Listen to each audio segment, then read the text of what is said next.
আমার। হরে কৃষ্ণ কৃষ্ণ কৃষ্ণ হরে হরে, হরে রাম রাম রাম হরে হরে।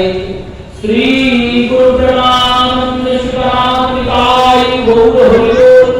শ্রী গুরু প্রেমানন্দ সীতারাম নিতাই গৌর হরি বল। শ্রী গুরু প্রেমানন্দ সীতারাম নিতাই গৌর হরি বল। নারায়ণং নমস্কৃত্য নরং চৈব নরোত্তমং দেবীং সরস্বতীং ব্যাসং ততো জয়োদিরে। ভক্তগোষ্ঠী সঙ্গে চৈতন্য জয় জয়, শুনিলে চৈতন্য কথা ভক্তি লাভ হয়।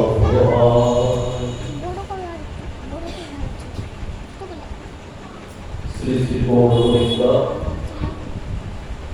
মকরন্দ, মা দুর্য লীলাভেষু সজ্জন বৈষ্ণব বৃন্দ, শ্রদ্ধেয়া মাতৃমণ্ডলীর চরণে প্রণাম পূর্বক বৌদ্ধকাল শ্রী হরিকথা, শ্রী গোবিন্দের কথা, শ্রী গোবিন্দের প্রকাশ্য রূপ, শ্রী গোবিন্দের দ্বিতীয় স্বরূপ, বলি কলেশ নাশকারী, অপার সংসার পারকারী, ব্যাস রচিত সুখ মুখ উদারিত ভাগবত অমৃত রসাস্বাদনের সূচনা করছি। বৌদ্ধকাল ভাগবতীয় কথার বিষয় শ্রীমদ্ ভাগবতের একাদশ স্কন্ধে মিথিলার রাজা মিনি জগৎমঙ্গলের জন্য যজ্ঞের আয়োজন করেছেন। আর এই জগৎমঙ্গল যজ্ঞে 9 জন যোগী প্রবিষ্ট হয়েছেন, দর্শন দিয়েছেন, অনায়াস কৃপাবশত তার সম্মুখে গিয়ে উপস্থিত হয়েছেন। এই 9 জন যোগী কারা? ঋষভদেবের 9 জন পুত্র, যারা যোগী রূপ ধারণ করে যোগীর যোগ সাধনকে ব্রতরূপে গ্রহণ করে ব্রহ্ম বা পরমাত্মার চিন্তনে যত্র তত্র সর্বত্র বিচরণ করে। অনন্ত কোটি ব্রহ্মাণ্ডে এনাদের আগমন। তারা রাজারা গিয়ে উপস্থিত হয়েছেন। রাজা নিমন্ত্রণ দেননি, আর এনারা নিমন্ত্রণ পেলেও যে যাবেন তার কোনো নিশ্চয়তা নেই। তাহলে নিমন্ত্রণ দেননি অথচ গেলেন কেন? আর রাজার এমন কি কর্ম আছে যে এনারা উপস্থিত হলেন? মহাজনগণ বলছেন, দেখো এই মিনি নামক যে রাজা, ইনি নিজের কল্যাণের জন্য যজ্ঞ করেননি, ইনি জগৎ কল্যাণের জন্য যজ্ঞের আয়োজন করেছেন। যজ্ঞের যখন সংকল্প হয়েছে তখন রাজাকে জিজ্ঞাসা করেছেন, সংকল্প কার নামে হবে? রাজা বলেছেন, কারোর নামে নয়, গোটা জগতের নাম। গোটা জগতের যদি মঙ্গল হয় তাহলে আমারও মঙ্গল হবে। এই এত বড় উদার চিন্তা আছে বলেই এই 9 জন সেখানে উপস্থিত হয়েছেন।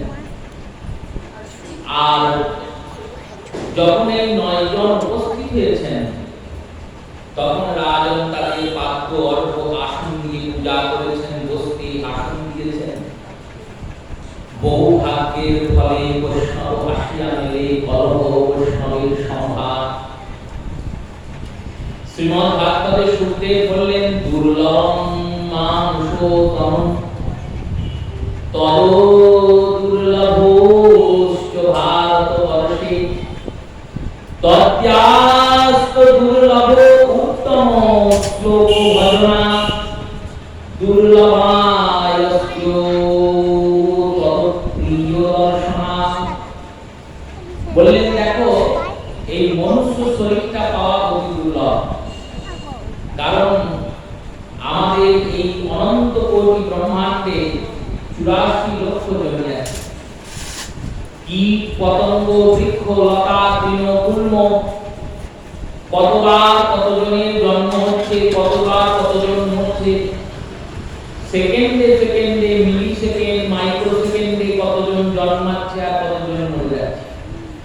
এমন এমন জীবাণু কীটাণু আছে যারা 1 সেকেন্ডেরও অনেক কম সময়ে জন্মাচ্ছে আবার মরে যাচ্ছে।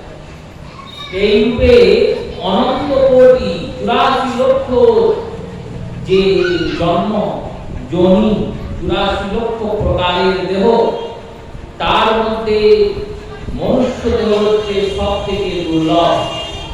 কেন না অন্যান্য দেহ প্রাপ্তির পর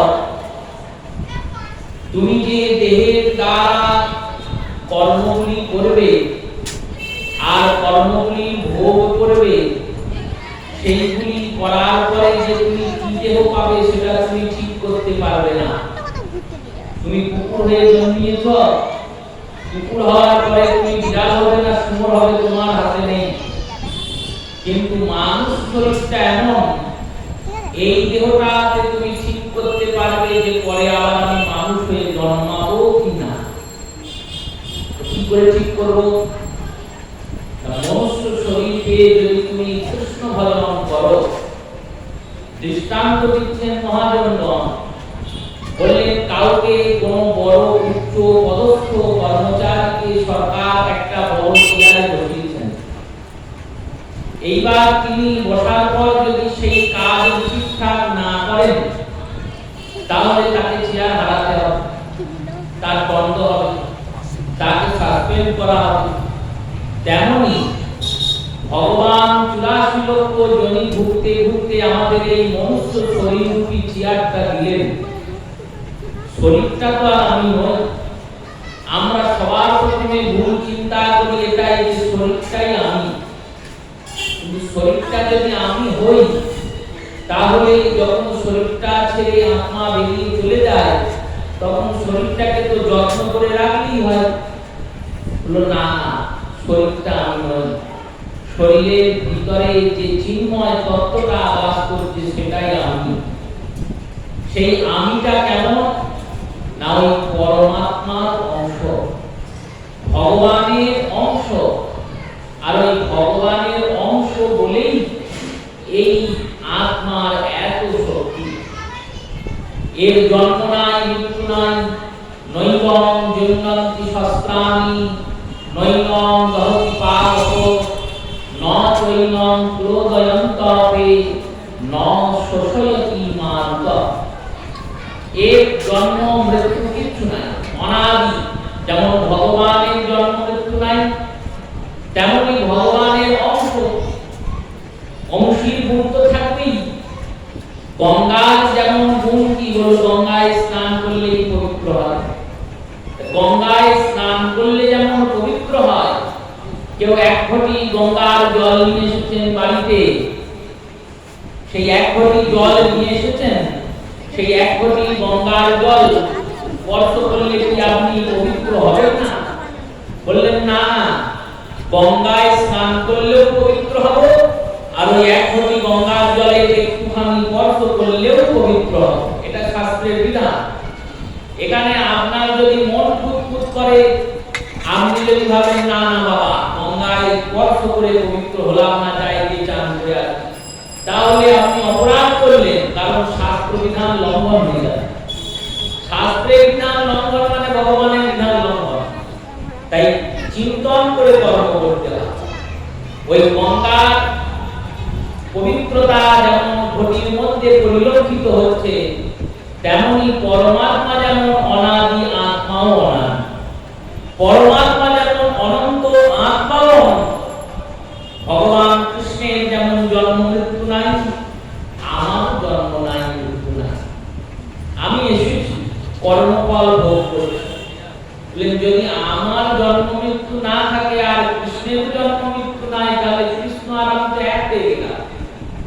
কারণ তার সঙ্গে আমার এক গুণ হয়ে গেল। বললেন না, তা হলো না। ওই চিন্তনটাকে উপলব্ধি করো। গঙ্গা গঙ্গার ওই ঘটির জলটা স্পর্শ করে তুমি পবিত্র হলে, কারণ গঙ্গার পবিত্রতা ওর মধ্যে আছে। কিন্তু ওই গঙ্গার ঘটির জলে যদি একটা শুয়োর একটা কুকুর মুখ দিয়ে দেয়, তাহলে কি ওই জলটা আর পবিত্র থাকবে? বললো না, থাকবে না, ওকে ফেলে দিয়ে নতুন জল আনতে হবে। এবার ওই শুয়োর কুকুরটা মরে যাওয়ার পর যদি গঙ্গায় ফেলে দেওয়া হয় আর ভেসে চলে যায়, বললো গঙ্গার জল পবিত্র হয়ে যাবে? বললো না, সে অপবিত্র হবে না। কোটি কোটি শুয়োর কুকুর যদি মরে ভেসে যায়, গঙ্গা অপবিত্র হবে। কেন হবে না? তো কারণ গঙ্গা অগাধ জলরাশি, নিত্য প্রবাহিতা, তার মধ্যে ওই সামান্য মলিনতার দ্বারা তাকে মলিন করা যায় না। আর এই ঘটিতে রাখা গঙ্গার জল, এটা এক জায়গায় আবদ্ধিত। এই আবদ্ধিত হওয়ার জন্য অল্প মলিনতাতেই মলিন হয়ে যায়। তেমনি পরমাত্মা হচ্ছেন অনন্ত শক্তিমান, আর আমরা স্বল্প শক্তিমান। পরমাত্মা সর্বজ্ঞ, আমরা অল্পজ্ঞ। পরমাত্মা ওই প্রবাহমান গঙ্গা, যার কাছে মলিনতা অপবিত্রতা কোনো সময় আসে না। আর জীবাত্মা হলো এই দেহরূপী ঘটের মধ্যে অবস্থিত পরমাত্মার অংশ। মায়ার কুকুর মায়ার সুপারে এসে মুখ দিয়ে দেয়, মনটা আমাদের অপবিত্র হয়ে যায়, তাই অপবিত্র হয়ে যায়। কিন্তু চিন্তন হচ্ছে এটাই, এই একমাত্র মনুষ্য শরীর পারে কৃষ্ণ ভজন করতে। তাই দুর্লভান মানুষজন শরীর, দুর্লভ হচ্ছে মনুষ্য শরীর পাওয়া। আপনি যদি মানুষ হয়ে জন্মান, তাহলে জানবেন ভগবানের কৃপা হয়েছে আপনার উপর, তাই আপনি মানুষ শরীর পেয়েছেন, না হলে পেতেন না। সুখদেব বললেন, দেখো এটা তো দুর্লভ বটেই, তার থেকেও একটা দুর্লভ আছে কিনা, তত দুর্লভান ভারতবর্ষে। এই মনুষ্য শরীরটা যদি ভারতবর্ষে জন্মায়, তাহলে আরো দুর্লভ। কারণ অন্যান্য যত দেশ আছে, সব দেশে শুধু ভোগ হয়, যোগ হয় না। ভারতবর্ষে ভোগ হয়, যোগ হয়। ভারত ভূমির মহিমা অগাধ। চারটে মঠে চারজন শঙ্করাচার্য আছেন, যারা আমাদের ধর্মকে নিয়ন্ত্রণ করেছেন। এই শঙ্করাচার্যরা না গেলে প্রয়াগ কুম্ভ সম্পূর্ণ হয় না। কোন কুম্ভে শঙ্করাচার্য আগে স্নান করে। শঙ্করাচার্যরা কখনো ভারত ভূমিকে লঙ্ঘন করে কোনোদিন বিদেশে যাবেন না। কেন? বলেন, বিদেশে গেলে প্রায়শ্চিত্ত করে তাকে আবার উপনয়ন সংস্কার দিতে হয়। এমনই ভারতের মহিমা। ভারতের বাইরে গেলে, বিদেশ যাত্রা করে যদি কেউ আসে, তাহলে তাকে প্রায়শ্চিত্ত করে পুনরায় পবিত্র সংস্কার, পুনরায় পবিত্র ধারণ করতে হবে। তাই শঙ্করাচার্যরা কোনোদিন ভারতের সীমা লঙ্ঘন করেন। এতটা দুর্লভ ভূমি। কেন দুর্লভ? বললেন, এখানে ভক্তি আছে, এখানে ভক্ত আছে, এখানে সাধু আছে, এখানে সন্ত আছে, আর এই ভূমিতেই ভগবন্ত আছে।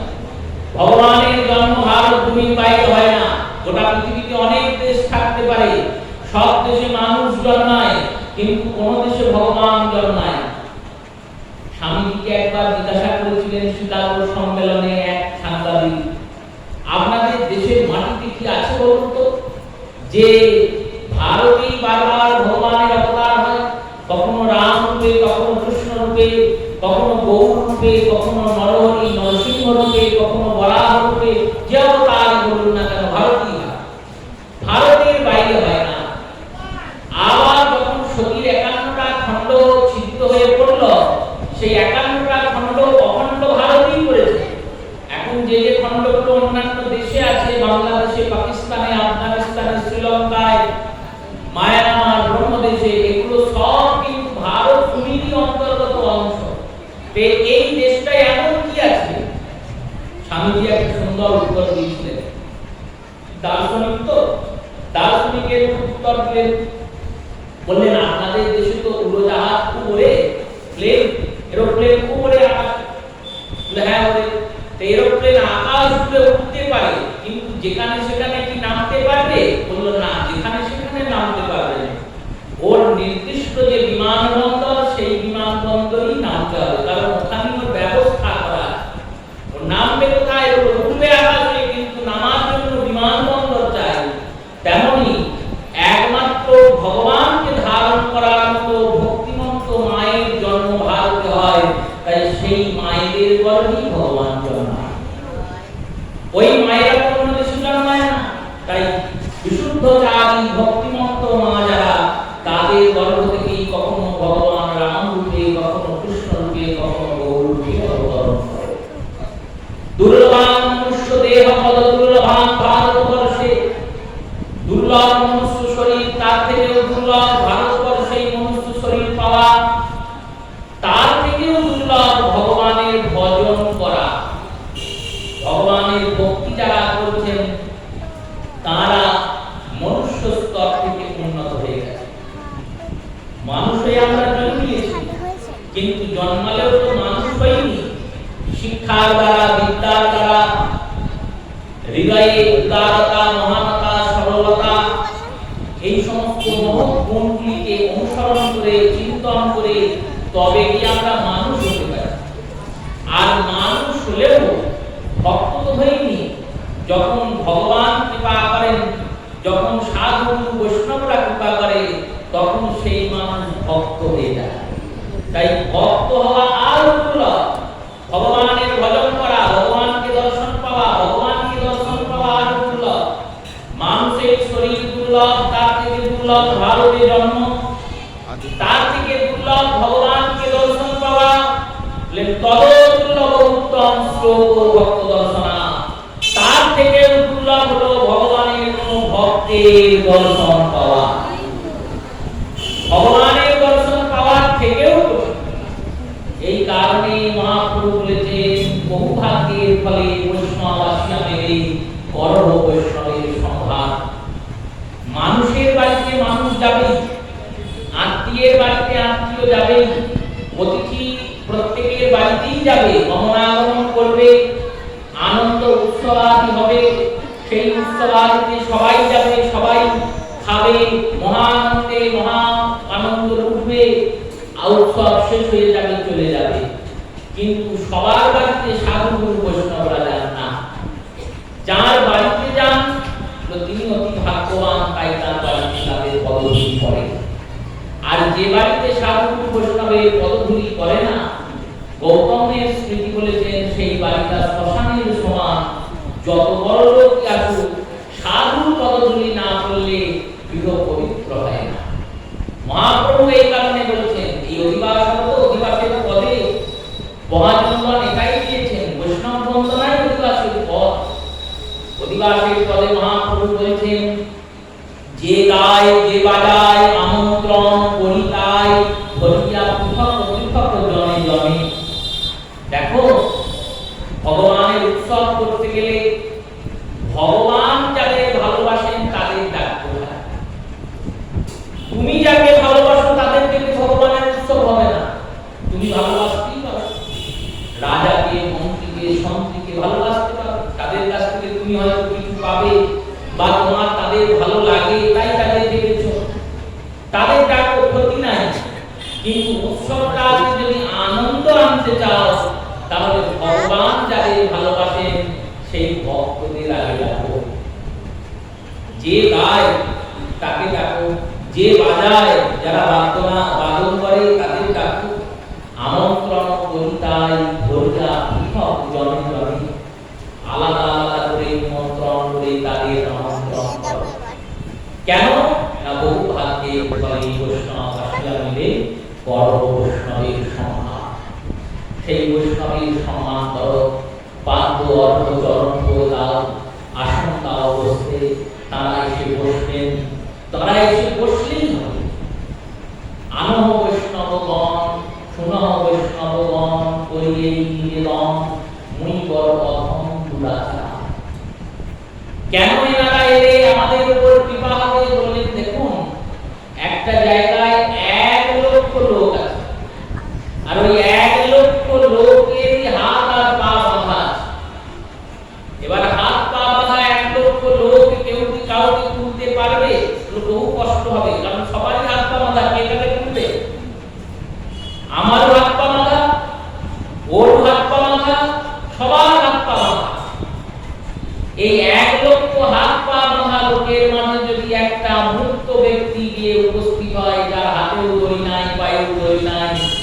তিনি কি করবেন? তিনি ওই 1 লক্ষ লোককে নিমেষে মুক্ত করে দেবেন। তারপরে হয় একা 1 লক্ষ লোকের হাত পায়ে দড়ি কি করে খুলবে? বলল সে 10টা লোকের দড়ি খুলে দেবে। 10টা লোক আর 10টা খুলবে, আর 10টা আর 10টা খুলবে, কিছুক্ষণের মধ্যে সবাই মুক্ত হয়ে যাবে। তেমনই এই অনন্ত কোটি এই ভগবানের এত বড় জগতে, এই সংসারে আমাদের হাত আর পা, মন আর বুদ্ধি সব মায়া দ্বারা বাঁধা আছে। আমরা ভাবি যেটা আমি দেখছি সেটাই সত্য, এর উপর কোনো সত্য নাই। আমরা আমাদের প্রতি যেটা চিন্তন করি, আমার এই দেহটা আমার এই বাড়িটা আমার পত্নী, আমার পতি, আমার পিতা, আমার মাতা, আমার সন্তান, আমার কন্যা, আমার ভ্রাতা, আমার ভগিনী, এরাই সব আমার। এইটাই আমরা ভাবি। ভগবানকে আমার কেউ ভাবি কি? বলল না, না ভাবি না। ভাবলেও সব সময় ভাবি না। সব সময় যদি ভাবতাম তাহলে যেমন মা বাড়ি থেকে যায়, যাওয়ার সময় চিন্তা করে আমার ছেলেটা কি করবে, ছেলেটা কি খাবে, সেই চিন্তাটা করতাম। করি? বলল না, না করি না। কেউ কেউ বলবেন করি। কেমন করি জানেন? গোপালকে যাওয়ার সময় বলে যায়, দেখো বাবা গোপাল, ওই বাতাসার কৌটো থাকলো আর জল থাকলো, তুমি নিয়ে খেয়ে। এই বলে চলে গেলাম। এই বলে চলে গেলাম। দেখুন, আপনার বাড়ির ছেলেকে যদি বলে যান যে আমি চললাম, তালা দিয়ে তুই বাড়িতে থাকবি, ওই রান্নাঘরে সব আছে, নিবি আর খাবি। একদিন দুদিন করেই দেখুন না বাড়িতে ছেলের সঙ্গে কেমন শান্তিতে সম্পর্কটা থাকে। 2-4 দিন করার পর তার মনে হবে আমার মা আমাকে অবহেলা করেছে। আপনার সন্তান যতটা আপনাকে ভালোবাসে তার থেকে কোটি গুণ বেশি গোবিন্দ আপনাকে ভালোবাসে। কোটি গুণ, 1 গুণ।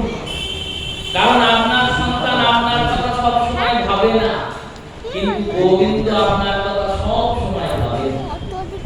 আর দেখুন, আপনার সন্তান রাগ করছে, অবহেলা করছেন বলে অভিমান করছে, আপনার মনে হচ্ছে না না আমার যাওয়াটা মনে হয় ঠিক হয়নি, যাওয়াটা বন্ধ করে দিন, বা সন্তানকে সঙ্গে করে নিয়ে গেলেন। গোপালের রাগটা তো আপনি বুঝতে পারলেন না।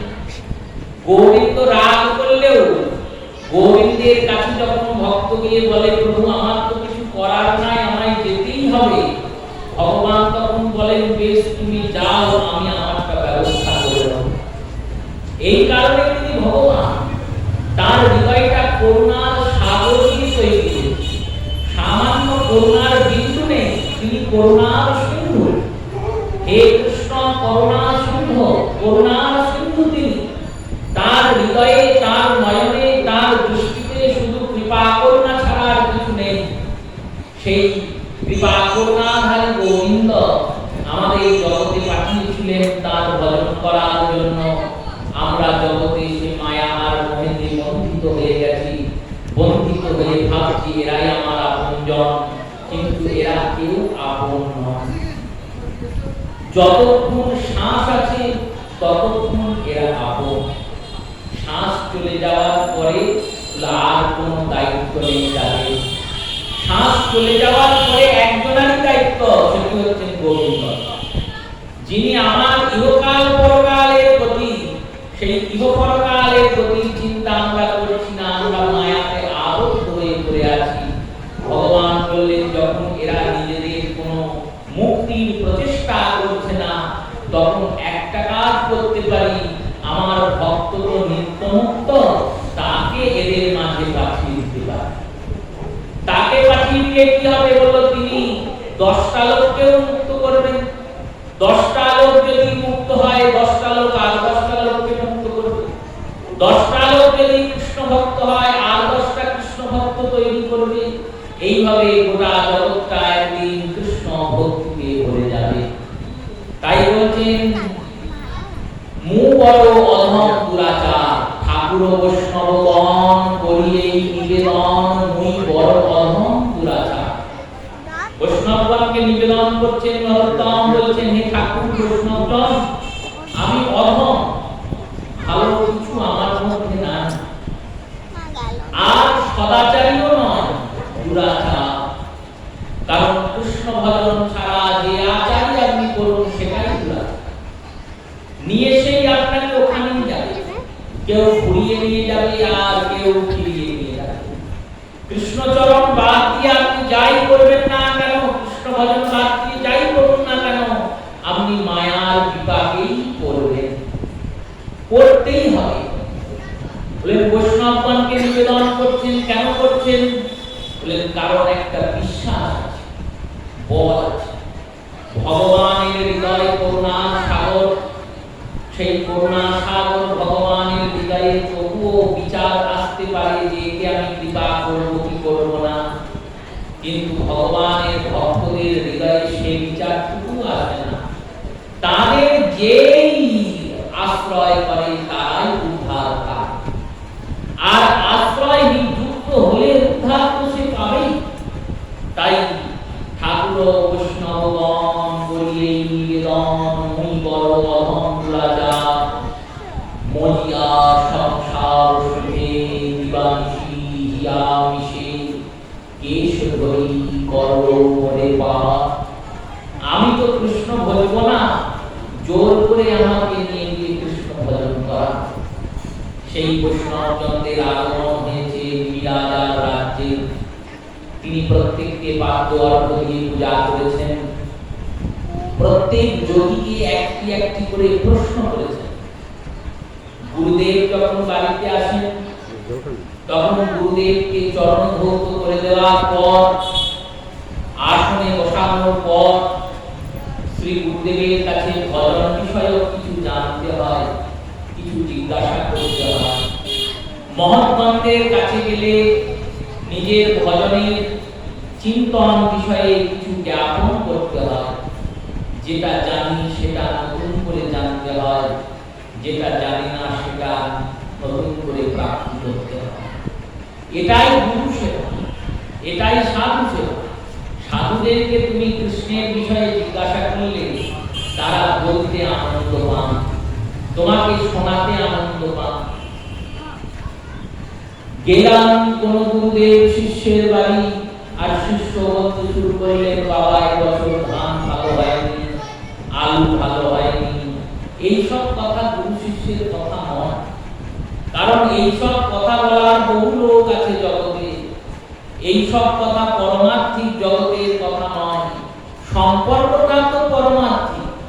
রাজা জানেন কাকে কি প্রশ্ন করতে হয়, তাই প্রশ্ন করেছেন এক এক করে। অন্তিম যোগীকে গিয়ে প্রশ্ন করেছেন, কলিযুগ আসছে, এই কলিযুগে ভগবানের অবতার কেমন হবে? অন্তিম যোগী উত্তর দিয়েছেন, কৃষ্ণ বর্ণ তেষা কৃষ্ণম সাঙ্গপাঙ্গস্ত্র পার্শ্বরম সংকীর্তন যজ্ঞে যত্র যত্রান্তি সুমে ভস। যিনি কৃষ্ণ বর্ণের, যার রং এখন কালো, কালো বলে যাকে তোমরা কৃষ্ণ বলে ডাকছো, চিকন কালা গলায় মালা, বাজায় নুপুর পায়, চূড়ার ফুলে ভ্রমর দুলে, তেরছ নয়নে চায়, সেই কৃষ্ণ বর্ণের ব্রজেন্দ্র শিখর রসরাজ ব্রজেন্দ্র নন্দন শ্রী গোবিন্দ, যিনি এক এবং অদ্বিতীয় ভগবান। ব্রহ্ম সংহিতায় ব্রহ্মা বললেন, দেখো ঈশ্বর পরম কৃষ্ণ সচ্চিদানন্দ বিগ্রহ, অনাদিরাদি গোবিন্দ সর্বকারণ কারণ। দেহটা, আমাদের এই শরীরটা যেমন মাংস, অস্থি আর রক্ত দিয়ে তৈরি। এই শরীরটাকে যদি বিশ্লেষণ করা যায় তাহলে এই শরীরের ভিতরে মাংস, রক্ত আর হাড় ছাড়া কিছু আছে কি? আর তো কিছু নেই। তেমনি গোবিন্দের শরীরটাও তিনটে জিনিস দিয়ে তৈরি। কি কি না? সদ, চিদ আর আনন্দ। সদ মানে সম্বোধন, সম্বোধন মানে করার ইচ্ছা। তিনি যেটা ইচ্ছা করেন সেটাই হয়ে যায়। এই শক্তির নাম সম্মোধনী শক্তি। একেই মায়া শক্তি বলে। মায়া মানে কি? বললেন মায়া মানে মিথ্যা, প্রপঞ্চ, ছলনা। এই ছলনাটা কেমন? বলল ছলনাটা এত সুন্দর দেখে মনে হচ্ছে আসল, কিন্তু আদৌ আসল নয়। এই জগৎটাকে দেখে মনে হচ্ছে এই জগৎটা আমার আপন, এই বাড়িটা আমার আপন, কিন্তু বাড়িটা আমার আপন নয়। লেয়াবাদ কি বলছেন, আমার নামে রেজিস্ট্রি হয়ে আছে বাড়ি, আমার বাড়ি না। রেজিস্ট্রি করে তো ঠিকই, কিন্তু জম যে তারিখে তোমায় উপরে ডাকবে, ওই রেজিস্ট্রি করা বাড়িটা বাড়িতেই থাকবে, তুমি মরা থাকবে যাবে। এটাই নিয়ম। এই মায়ার জগৎ, এই জগৎটা এত সুন্দর করে গোবিন্দ ছলনা করে সাজিয়েছেন যে দেখে মনে হয় এরাই আমার আপন, এটাই আমার সব, কিন্তু আগেও এটা সত্য নয়, সব স্বপ্নের মতো। স্বপ্ন যেমন দেখি আর ভাবি আহা আমি কত সুন্দর জায়গায় ঘুরছি, কোথাও ভাবি আমি পড়ে গেলাম উল্টিয়ে হাত পা ভেঙে গেল, কত রকমের স্বপ্ন দেখি। যখন দেখি তখন কি ভাবি যে এটা স্বপ্ন দেখছি, বললো ভাবি না। তেমন এই জগৎটাও একটা স্বপ্নের মতো, জীবনটাও একটা স্বপ্নের মতো। যেদিন জন্মিয়েছি এই স্বপ্নটা শুরু হয়েছে, আর যেদিন চোখ বুজে চলে যাব সেদিন স্বপ্নটা শেষ হয়ে যাবে।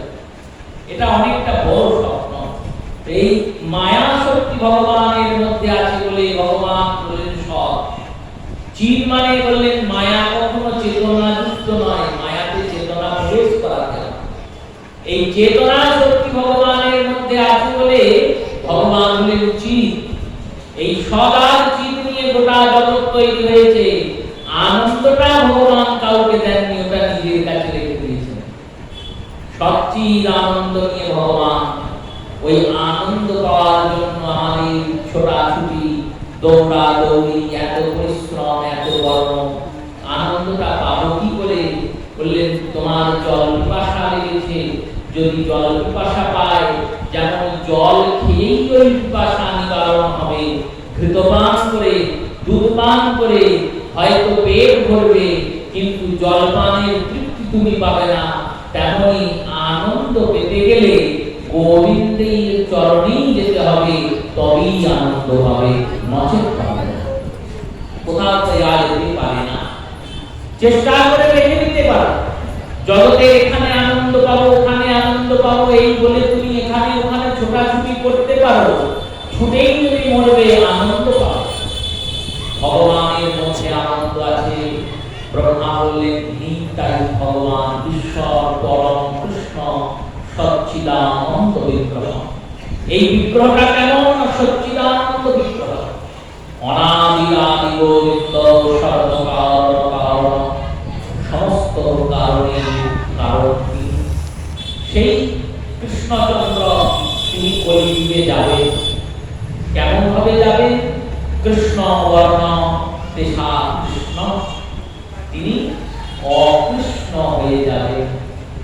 অ মানে না বাচক, কোন শব্দের আগে যদি অ বসে তাহলে সেই শব্দের মানেটাই পাল্টে যায়। বিনাশ মানে হলো শেষ, বিনাশের আগে অ বসলে অবিনাশ হয়ে যায়, মানেটা পাল্টে গেল। অবিনাশ মানে যার শেষ নাই। প্রত্যেকটা শব্দের প্রয়োগের আগে যদি অ বসে, মানেটা না বাচক হয়ে যায়। তেমনি কৃষ্ণ মানে কালো, অকৃষ্ণ মানে কি বলবো, যা কালো নয়, তবেই তো অকৃষ্ণ। কালো নয় যখন, তাহলে ইনি কেমন? বললেন ইনি কালো নয়, ইনি ঠিক উল্টো। কালোর উল্টো কি বলবো? কালোর উল্টো হলো গৌর। দুটো তো রং মানুষের, একটা কালো আর একটা গৌর। ইনি কালো হয়ে এসেছিলেন ব্রজে, আর সেই সময় এনারই লাদিনী শক্তি শ্রীমতী রাধারানী গৌরী হয়ে এসেছিলেন। শ্যাম গৌরী অঙ্গে দিব তুয়া চন্দনের গন্ধ, চামর ঢোলা দোহে হেরি মুখ চন্দ্র। সেই গৌরী স্বরূপা শ্রীমতী রাধারানীর অঙ্গকান্তিটা কৃষ্ণ ধারণ করেছেন। কেন ধারণ করলেন? কৃষ্ণচন্দ্র চিন্তা করছেন, আমি যে যাব, যাওয়ার পর কলিযুগের জীবকে উদ্ধার করবো কি করে? কলির জীব কেউ তো কৃষ্ণ বলবে না। কলির জীব কেমন? উদ্দণ্ড বালকের মতো। শান্ত শিষ্ট যদি বালক বালিকা হয়, ছেলে মেয়ে হয়, তাকে আপনি বসাতে পারবেন, পড়াতে পারবেন। চঞ্চল যদি হয়, তাকে মারের ভয় দেখিয়ে, অপরাধের ভয় দেখিয়ে দেখিয়ে, দণ্ডের ভয় দেখিয়ে তবুও শান্ত করা যাবে। কিন্তু উদ্দণ্ড বালক যদি হয়, উদ্দণ্ড মানে কোনো দণ্ডেরই তার ভয় নাই, তাকে আপনি যতই মারুন আর যতই বকুন সে ভয় পায়। মাস্টার মশাই যতই মারছে বকছে, সে বলছে মারুন আর বকুন, পড়া আমি করবো না। এইরকম যদি কোনো বালক বা বালিকা আপনার সঙ্গে আপনার পাল্লায় পড়ে আর আপনার দায়িত্ব হয় তাকে পড়াতেই হবে, এবার আপনি তাকে কি করে পড়াবেন? পড়ানোর নাম শুনলেই তো সে পালিয়ে যাবে। এক বাল কিছুতেই শাসন শোনে না, পিতার চরম চিন্তা, বাবা চিন্তায় ঘুম আসে না, আমার ছেলে মেয়েটা মানুষ হবে না, যাকেই পড়াতে দিই কেউ পড়াতে পারে না, 2-1 মাস পড়ানোর পর বলে আর পড়াতে পারবো না, কারণ আপনার ছেলে মেয়েকে পড়ানো যাবেই না। এরা অচল পয়সা, সচলকে তো সবাই চালাবে, অচলকে কে চালাবে? অচলকে চালাতে গেলে বুদ্ধিমত্তা চাই, যোগ্যতা চাই, চিন্তা চাই, অত সহজ নয়। ভালো জিনিসটা সবাই নিয়ে গ্রহণ করতে পারে, খারাপটাকে ভালো করে নেওয়া অত সহজ জিনিস নয়। সেই রূপে ওই উদ্দণ্ড বালককে কি করে শান্ত করা যায়? দেখতে দেখতে একজনের খোঁজ পাওয়া গিয়েছে, তাকে বলেছেন যদি আমার ছেলেটাকে পড়াতে পারেন তাহলে আপনি যা মাইনে চাইবেন দেবো, কিন্তু যদি না পড়াতে পারেন 7 দিন সময়, 7 দিনের মধ্যে যদি আপনি ওকে বশ করতে না পারেন, 7 দিনের মধ্যে যদি আপনি ওকে না পড়াতে পারেন, তাহলে আপনাকে আপনার যা সম্পত্তি আমায় দিয়ে দিতে হবে। এইরকম শর্ত শিক্ষক মশাই দেখছেন কি করে করা যায়। প্রথম দিন দিয়েছেন, মারধর করেছেন, ছেলের মারধরের ভয় নাই, বলছেন মারবেন তো, এর বেশি তো আর কিছু করবেন না, মেরে ফেললেও আমি করবো না। কি করা যায়? দ্বিতীয় দিন গেলেন, গিয়ে তার সঙ্গে গল্প করতে লাগলেন। গল্প করতে করতে বললেন চল বাবা, সন্ধে হয়েছে তো আমরা মাঠের ধার দিয়ে ঘুরে আসি। এবার ছেলে ভাবছে কিরকম মাস্টার এসেছে, এর আগে তো কোনোদিন মাস্টার মশাই এরকম বলেন, এ তাহলে একটু ভালো হতে পারে। বাঁধের ধার দিয়ে ঘোরাতে নিয়ে গেছেন ছোট ছেলেকে, বসিয়েছেন একটা গাছতলায়। এখানে কেন আনলেন? এখানে পড়াবেন? পড়াবো আমি করবো না, পড়ানোর জন্য তো আমাদের দ্বারা নেই, তোকে আমি ঘোরাতেই নিয়ে এসেছি। এই ঘুরতে ঘুরতে এই কথা ও কথা হতে হতে বলছি আকাশে কত তারা আছে জানিস? হ্যাঁ অনেক তারা আছে। বলতে পারবি কটা আছে? বললো না, তা কি বলা যায়? আমি বলে দিচ্ছি শোন, আকাশে 2732টা তারা। তোর কি মনে হয় বেশি আছে না কম আছে? ছেলেটা বলছেন আমার তো মনে হয় বেশি আছে। তাহলে গুনে দেখ বেশি আছে না কম আছে। এবার ছেলেটা 1 2 3 করে গুনতে গুনতে তার অঙ্গ শেখা হয়ে গেছে। এইভাবে ভালোবেসে 7 দিনে তাকে মানুষ করেছে। এই উদ্দণ্ড বালক যেমন তার দণ্ডের ভয় নাই, তেমন কলির জীবের ধর্মের কোনো ভয় নাই। কাউকে যদি বলেন যে কৃষ্ণ ভজন করো, বলে করে কি হবে, তোমরা করে কি পেলে? কাউকে যদি বলেন যে তোমরা জীবহত্যা করো না, একাদশীর দিন আজকে একটু নিরামিষ খেয়েও, বলো খেয়ে কি হবে? তুমিও মরবে আমিও মরবো, বরঞ্চ আমি যদি ওগুলো খাই আমার গায়ে জোর হবে, বল। কারোর ভয় আছে ধর্মে? কারোর ধর্মের ভয় নাই। কলির জীব এইরকমই। তাই কলির জীবকে ধর্মের ভয় দেখিয়ে, দণ্ডের ভয় দেখিয়ে কখনোই কৃষ্ণ ভক্তি করা যাবে না। সাধুরা যতই বলুক তোমরা গোবিন্দ ভজ গোবিন্দ ভজ, কেউ গোবিন্দ বলবে না। তাহলে কি এদের কোনো উদ্ধার হবে না?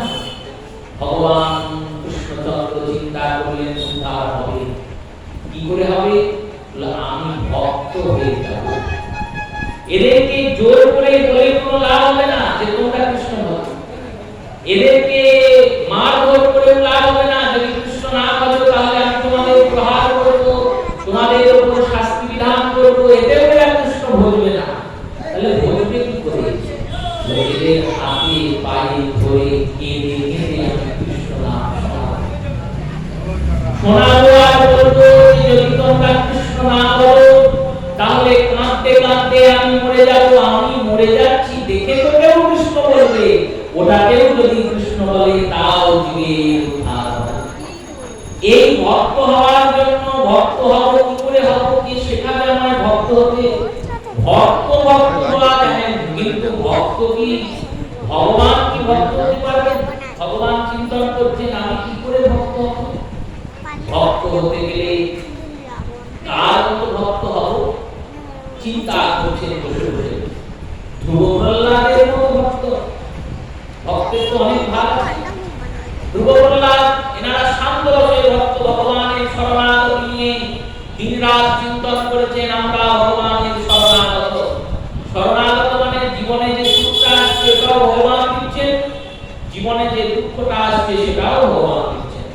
সুখের সময় যেমন গোবিন্দকে ডাকছি, দুঃখের সময় তেমনই গোবিন্দকে ডাকছি। ধ্রুব যখন ওই পাহাড় থেকে ধ্রুবকে ফেলে দেওয়া হচ্ছে তখনও তিনি ভগবানকে ডাকছেন প্রহ্লাদজি। আবার যখন হিরণ্যকশিপু বলছেন এই খামের মধ্যে কি ভগবান আছে, বলছেন হ্যাঁ এখানেও ভগবান আছে, তখন ভগবান কি ডাকছেন? ভগবান যখন তার পিতার হৃদয় বিদরণ করেছেন তখনও ভগবান কি ডাকছেন? এর নাম শরণাগতি। এই শরণাগতি নিয়ে কি আমি ভগবানের ভক্ত হব? চিন্তা করলেন শরণাগতিতে ভক্ত হওয়া যাবে, কিন্তু সেই ভক্ত কাঁদতে তো পারবে, কাঁদাতে পারবে না। কাঁদতে হবে না তো, শুধু নিজে কৃষ্ণ বলে কাঁদলে তো হবে না, কলিযুগে উদ্ধার হবে না। বহুজন আচার্য এর আগে এসেছেন, তারা নিজেরা কেঁদে গেছেন, নিজেরা গোবিন্দ ভজন করে গেছেন, কিন্তু ভজনা করেছেন কজন? কেউ পারছেন না করাতে। তাই প্রভু চিন্তা করছেন ধ্রুব প্রহ্লাদের মতো শরণাগত হলে হবে না, তাহলে কি পবননন্দন হনুমানের মতো আমি দাস হয়ে যাব? শান্তির পরের দাস, দাস রূপে পবননন্দন হনুমানের মতো দাস হব? ভগবানের সেবাতে দিনরাত রত হয়ে ভগবানের চিন্তন করব আর সেবা করব? বললেন এইটাও ভগবানের সেবা পেয়ে আমি তো আনন্দ পাবো। সেবাতে একটা আনন্দ আছে, খেয়ে বেশি আনন্দ হয় না খাইয়ে বেশি আনন্দ হয়? যারা উদার চিত্ত ব্যক্তি তারা বলবে খাইয়ে বেশি আনন্দ হয়, যারা স্বার্থপর তারা বলবে খেয়ে আনন্দ হয়। খেয়ে আনন্দ হয় না, হয়, কিন্তু খাওয়ার থেকে যখন আপনি কাউকে খাওয়াবেন তখন আনন্দ বেশি হয়। তেমনি সেবা উপভোগ করে যে আনন্দ হয়, কাউকে সেবা করলে তার থেকে বেশি আনন্দ হয়। আর সেই সেব্যতত্ত্বটা যদি স্বয়ং ভগবান হয়, ভগবানের যখন সেবা করতে যাচ্ছেন হনুমানজি, চরণের সেবা করবেন বলে রামচন্দ্র বসে আছেন বনবাসে, বনবাসী হয়ে সীতার বিরহে বিরহ কাতর বিষণ্ণ বদন, সূর্য অস্তাচলে যাচ্ছে আর রাম চিন্তা করছেন যে আবার একটা দিনে সূর্য অস্তাচলে চলে গেল, আমি এখনো খোঁজই পেলাম না আমার প্রাণপ্রিয়া জানকী কোথায়, কোথায় আমার সীতে, সেই খোঁজ আমি এখনো পেলাম না। আজকের দিনটাও শেষ হয়ে গেল, এইভাবে দিনটা ফুরিয়ে যাচ্ছে, 14 বছরের অবধি ফুরিয়ে আসছে। যদি 14 বছরের মধ্যে আমি জানকী উদ্ধার না করি তাহলে আমি অযোধ্যায় ফিরতে পারবো না, আর অযোধ্যায় যদি ফিরতে না পারি তাহলে ভরত প্রাণ ত্যাগ করবে। ভরত বলেছে একদিন যদি দেরি হয় প্রাণ ত্যাগ করবে। এইরকম বিষণ্ণ বদন চিন্তা করছেন, পত্নী কোথায় আছে কেউ জানে না, আর 1 বছরের মধ্যে তাকে ফিরতে হবে, দিন তো শেষ হয়ে আসবে না। এইরকম বিষণ্ণ বদন দর্শন করে হনুমান পবননন্দন তিনি কয়েক ফলকে পত্রের মধ্যে ধারণ করে প্রভু সেবায় দেবেন বলে গিয়ে যখন উপস্থিত হয়েছেন, শ্রী রঘুপতি রাঘব রামচন্দ্র যেই হনুমানকে দেখেছেন আর হনুমানের হাতে ফলগুলো দেখেছেন, অমনি বিষণ্ণ বদনে রামের প্রসন্ন হাসি চলে এসেছে। আমার ভক্ত আমার জন্য কত কষ্ট করে তার যেটুকু সামর্থ্য হয়েছে এ গাছ ও গাছ এই বৃক্ষ থেকে ফল নিয়ে এসেছে, যে প্রভু আমার ক্ষুধা নিবারণের জন্য ফল নিয়ে এসেছে। আর ওই যে হাসিটা দেখেছেন হনুমান, অতি হনুমানের আনন্দ হয়ে গেছে যে আমি প্রভুর সেবা করে প্রভুকে প্রসন্ন করতে পেরেছি। এই প্রভু প্রসন্নতায় দাসের আনন্দ হয়। মহাপ্রভু রূপে আসছেন ভগবান, চিন্তন করছেন আমি যদি দাস হয়ে যাই তাহলে এই প্রভুর প্রসন্নতাকে উপলব্ধি করে আমি তো আনন্দ পেলাম, কিন্তু ভক্তরা কি করে আনন্দ পাবে? আনন্দটা তো আমি পেলাম, হনুমান কি পেলেন আনন্দ? ভগবানের কিন্তু সেই আনন্দের বিতরণটা কি করে করবেন, ভাগ কি করে করবেন, সবাইকে দাস করবেন কি করে, করতে পারবেন। তাহলে বলেন তাহলে সখা হবো, ভগবানের সখা হয়ে ভগবানের সঙ্গে খেলা করব। যেমন জগন্নাথ মাধবকে গিয়ে বলছে, মাধব আমার কাঁঠালের গন্ধে ঘুম আসছে, দুপুরে আমি ঘুমিয়েছি কিন্তু কাঁঠালের গন্ধে আমার ঘুম আসছে না। মাধব বলছেন কেন, কোথায় কাঁঠাল পেকেছে? বলে আমার মন্দিরের পিছনে একটা বড় কাঁঠাল বাগান আছে, সেই বাগানের একটা গাছের উপরে একটা কাঁঠাল একবারে পেকে একবারে মজে এত গন্ধ ছড়িয়েছে, সেই গন্ধ আমার নাকে এসে লাগছে। তো ভালো কথা, তুমি এক কাজ করো, যার বাগান তাকে স্বপ্ন দাও যে আমার ওই কাঁঠাল খেতে ইচ্ছা করছে, দেখো গাছের যত কাঁঠাল আছে সব নিয়ে এসে তোমায় দিয়ে যাবে। জগন্নাথ যদি স্বপ্ন দিয়ে বলে আমার কাঁঠাল খেতে ইচ্ছে করছে, বাপ তোর বাগানের কাঁঠালগুলো নিয়ে এসে দিবি, তাহলে কে না যাবে? সবাই মাথায় করে নিয়ে গিয়ে গোবিন্দ সেবায় দেবে। ভগবান বলেছেন না, সে তো করাই যায় কিন্তু ওতে আনন্দ নাই। তাহলে কিসে আনন্দ আছে? বললো পেয়ে খেলে বেশি আনন্দ। বেশ, তাহলে দিয়ে তুমি তোমার দৈত্যপতি পান্ডা আছে অনেক, তাদের বলো পেরে এনে দেবে। বললো না, ওইভাবে পেরেও আনন্দ না। তাহলে বললো দুপুর বেলায় যখন সবাই ঘুমিয়ে পড়বে তখন গিয়ে চুরি করে যদি পারা যায় তাহলে আনন্দ। আচ্ছা ঠাকুর, তো তুমি তোমার মতো এইরকম ঠাকুর তো কেউ নেই। মানুষ কৃষ্ণ ভক্ত হয়, কৃষ্ণের ভক্তি করে, তাদেরকে লোকেরা ভাবে সাধু, আর তুমি সাধুকে চোর বানাচ্ছ। গোবিন্দ বললেন চুরি কোথায় করলাম?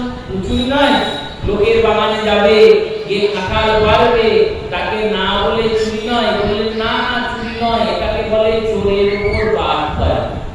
তো এই আবার কি রকম? চুরি করবে তুমি আর তুমি বলছো চোরের উপর বাদ পারি? বললে হ্যাঁ, এই জগতে যে পৃথিবীটা, এই পৃথিবীর মালিক কে? বললো পৃথিবীর মালিক তুমি। আমার জগৎ, সেই জগতে যত এই গাছপালা আছে তার মালিক কে হবে? বললো তুমি মালিক। আর তার ফলের মালিক কে? সেও তুমি মালিক। তোমারই জগৎ, তোমারই গাছ, তোমারই ফল। ওই লোকটা সেই জায়গাটা নিজের নামে রেজিস্ট্রি করে রেখে দিই, তাহলে ও আমার কাছ থেকে চুরি করেছে। আর আমার কাছ থেকে যখন চুরি করেছে, সেই চোরের উপর আমি গিয়ে যখন চুরি করবো, সেটা কি আর চুরি হবে? সেটা তো চোরের উপর বাদ পড়ে যাবে, চোরের উপর বাদ পড়ে। তাই চলো কাঁঠাল পেরে আনতে। এবার কাঁঠাল পাড়ার জন্য গিয়েছেন ভক্ত, তিনি ভক্ত মাধব। মাধব মানে ছোট ছেলে নয়, ৮০ বছরের বুড়ো, মনটার কথা, দেহটা তো বয়স হয়ে গেছে। সেই ৮০ বছরের বৃদ্ধ, সে বলছে হ্যাঁ গো, চাইলে যে জিনিস পাওয়া যায় সে জিনিস চুরি করে কেন নিচ্ছ? ভগবান বলছেন তিনটে কারণ। তিনটে কারণ। প্রথম কারণ হচ্ছে ঢেঁকি যখন স্বর্গে যাবে তখন সে কি খুঁজবে জানো? বলো কি খুঁজবে? ঢেঁকি খুঁজবে।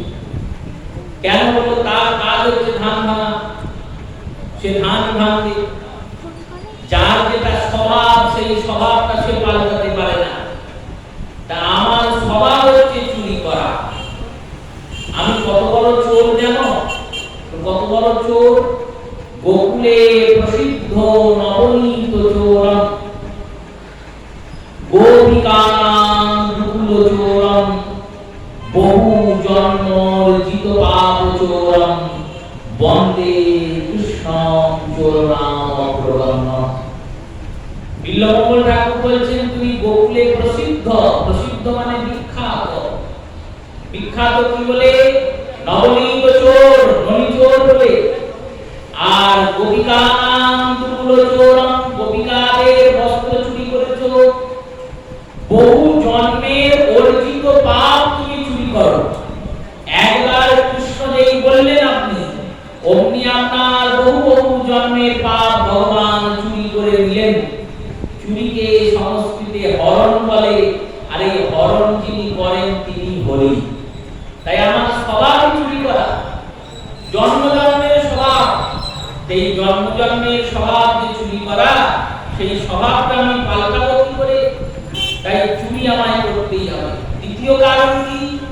দ্বিতীয় কারণ আমি চাইলে তার ইচ্ছা মতো সে পেলে আমার কাছে হয় বেশি চলে আসবে, নয় কম চলে আসবে।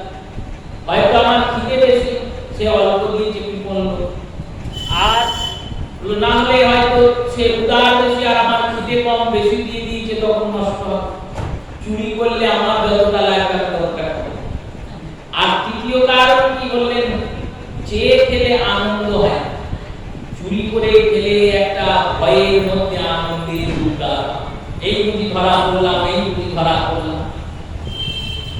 ভগবানকে বলছেন তোমার লীলাটা রাজ, এবার আমি তোমার সখা, বন্ধুর কাজ বন্ধুর সঙ্গে সখার আচরণ করা, বন্ধুর সঙ্গে যেতে হবে, কিছু তো করার নাই।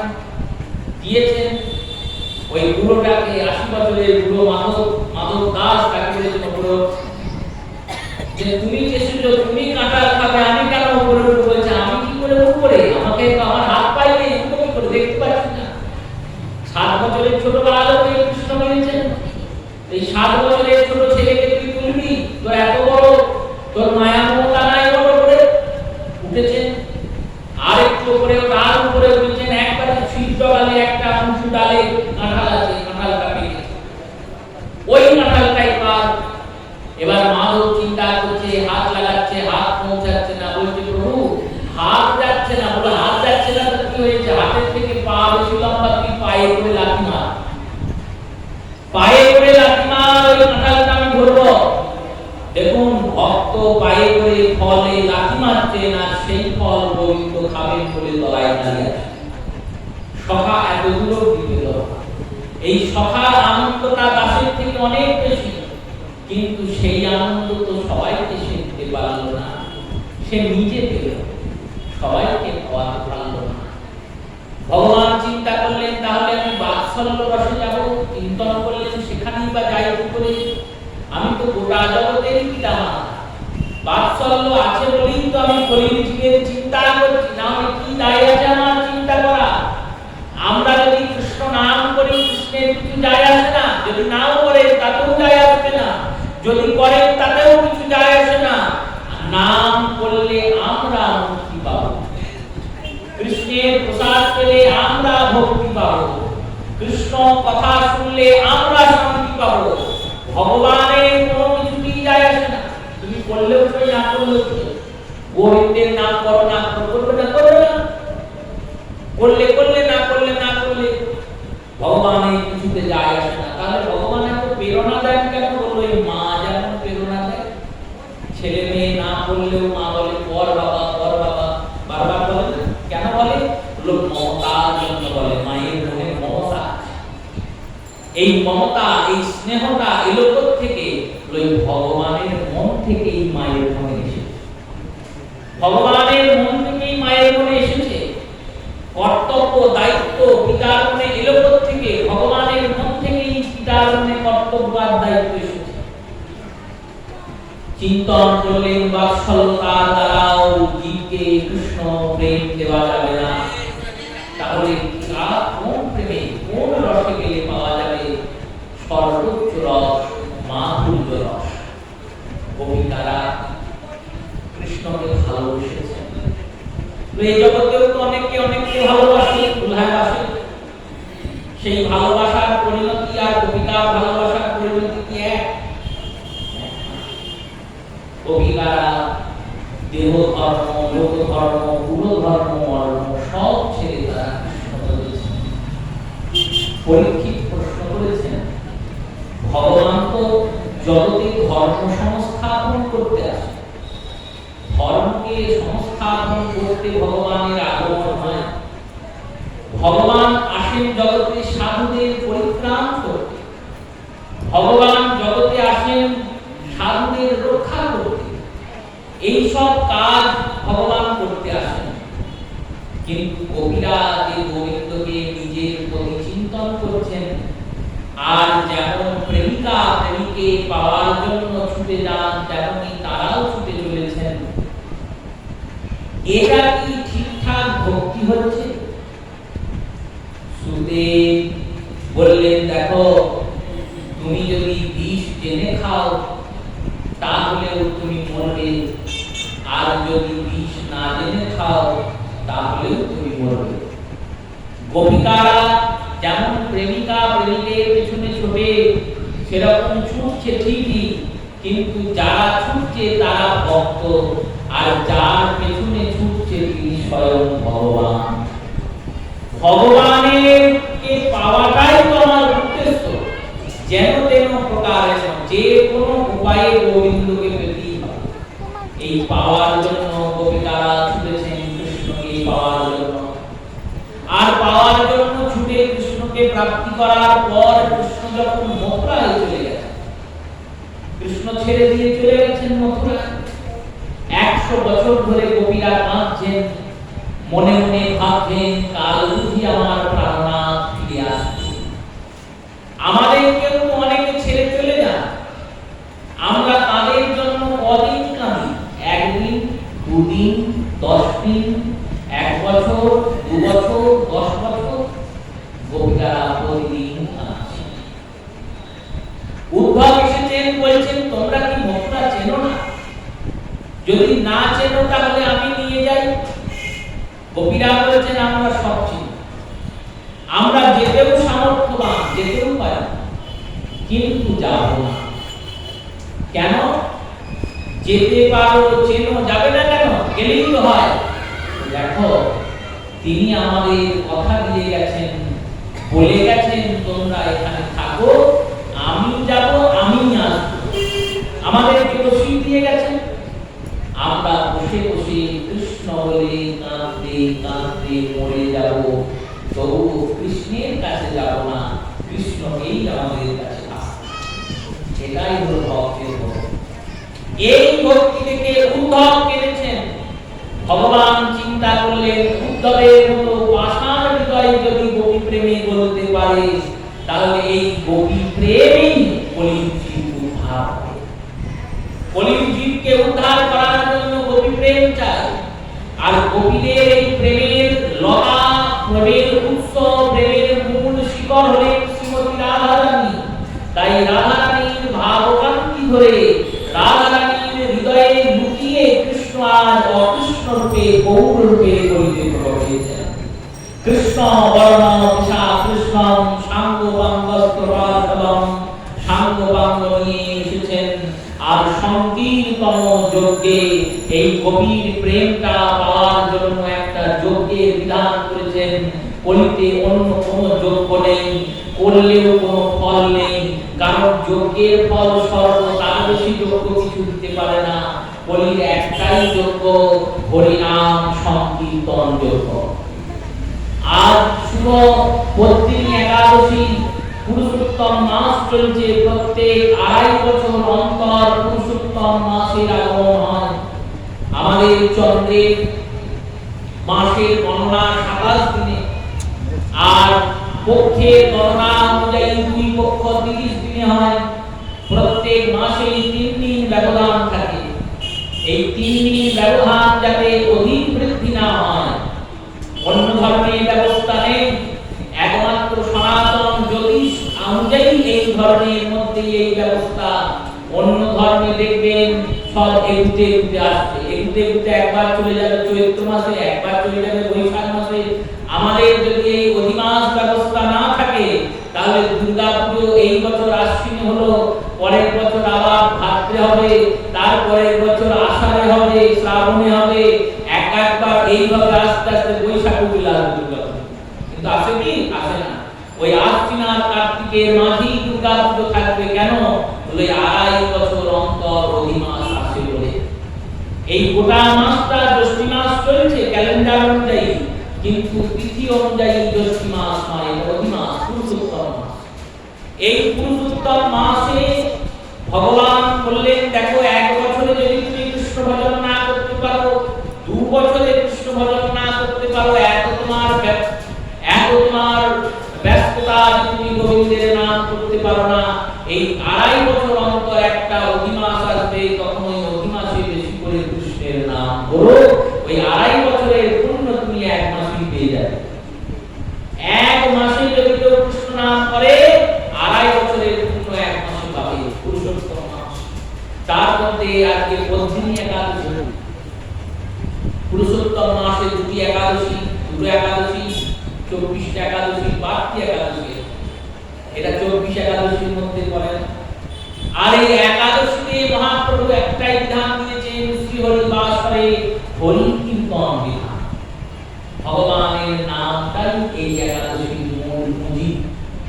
এই হরিনাম সংকীর্তন যোগ্য প্রদানকারী বহু সুন্দর তিনি বলে গেলেন কলিতে বাঁচার একটাই উপায়, কি উপায়? হলো হরিনাম সংকীর্তন।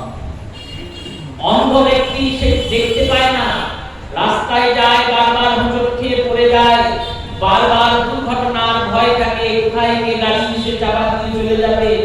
কিন্তু অন্ধ ব্যক্তি ঘরেও বসে থাকলে তো হবে না, তাকে চলতেও হবে। কখনো কখনো কেউ কেউ দয়া করে তার হাতটা ধরে এদিক ওদিক করে রাস্তা পার করিয়ে দেয়। সব সময় তো তার কাছে কেউ থাকতে পারবে না। বুদ্ধিমান লোক চিন্তা করেছে যদি একটা লাঠি হাতে দিয়ে দেওয়া যায় তাহলে লাঠিটা দিয়ে দেখতে দেখতে সে তো চলতে পারবে। সেই লাঠিটা তার হাতে ধরিয়ে দিয়েছেন। পাহাড়ে যাচ্ছেন কেউ, পাহাড়ে যখন উঠবেন তখন পাহাড়ে ওঠার সময় এত চড়াই রাস্তা হয় যে ওঠার সময় বারবার দম লাগে। হাতে একটা লাঠি থাকলে সেই লাঠিটা নিয়ে পাহাড়ে ওঠা যায়। নামার সময় লাঠি থাকলে পড়ার ভয় কম থাকে, লাঠিটা হাতে থাকলে ওই পাহাড়ে উঠতে পারা যায়। মাজা ভেঙে গেছে কারো, কেউ হাঁটতে পারে না, হাতে একটা লাঠি থাকলে সেই লাঠির বলে সে চলতে পারে। তেমনি কলিতে আমরা মোহতে অন্ধ হয়ে গেছি। মোহতে অন্ধ হয়ে মোহগ্রস্ত সংসারের আবদ্ধ জীব যদি কৃষ্ণ ভজন পথে যায় কে পার করবে?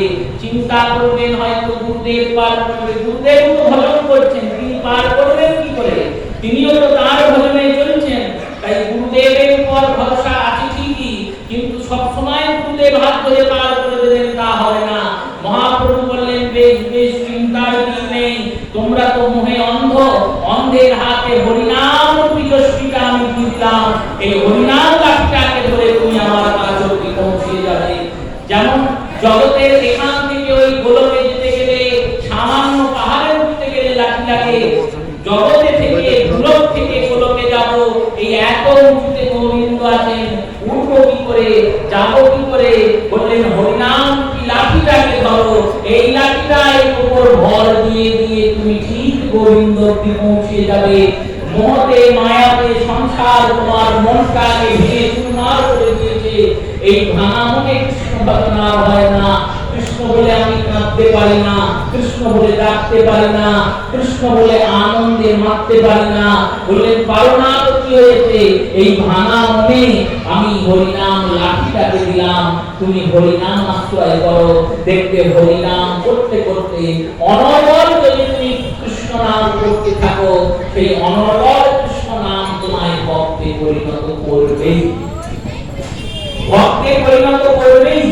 চেত দর্পণ মার্জনা, চিত্ত দর্পণ পরিমার্জিত হবে। ভব মহাদাবাগ্নি নির্বাপনম সেই কৈলব চিত্ত পবিতারম তদ বিজয়তে শ্রীকৃষ্ণ সংকীর্তনম। ভগবানের এই নাম সংকীর্তন তোমায় ভগবানের চরণে নিয়ে যাবে। সেই নাম সংকীর্তনের উপর ভর করে, সেই হরিনাম সংকীর্তনের উপর ভর দিয়ে সেই হরিনাম রূপী লাঠিটাকে ধরে যাতে সংকীর্তন পিতা গৌরচন্দ্র নিতাই চাঁদের চরণ অবধি আমরা পৌঁছাতে পারি, এই রূপ অভিলাষ মহাপ্রভু নিতাই চাঁদের চরণে জানিয়ে আজকে এখানে যে হরিনাম সংকীর্তন যজ্ঞের শুভ আয়োজন হয়েছে, সেই হরিনাম শুভযজ্ঞ আরো সুন্দরভাবে বিকশিত হয়ে আরো উত্তরোত্তর এই হরিনামে মানুষের কল্যাণ হোক, প্রত্যেক জীবের জিহ্বা থেকে নামের স্ফুরণ হোক। এই চিন্তন করতে করতে যতদিন বদনে প্রাণ আছে ততদিন যাতে হরিকথা গাইতে গাইতে চরণে প্রাণ গৌরের চরণে জানিয়ে প্রত্যেক শ্রোতা মাতা ভক্ত বৈষ্ণব চরণে প্রণাম পূর্বক অত্যকাল হরিকথা ঘোষণা দিলাম। শ্রী গুরুদেব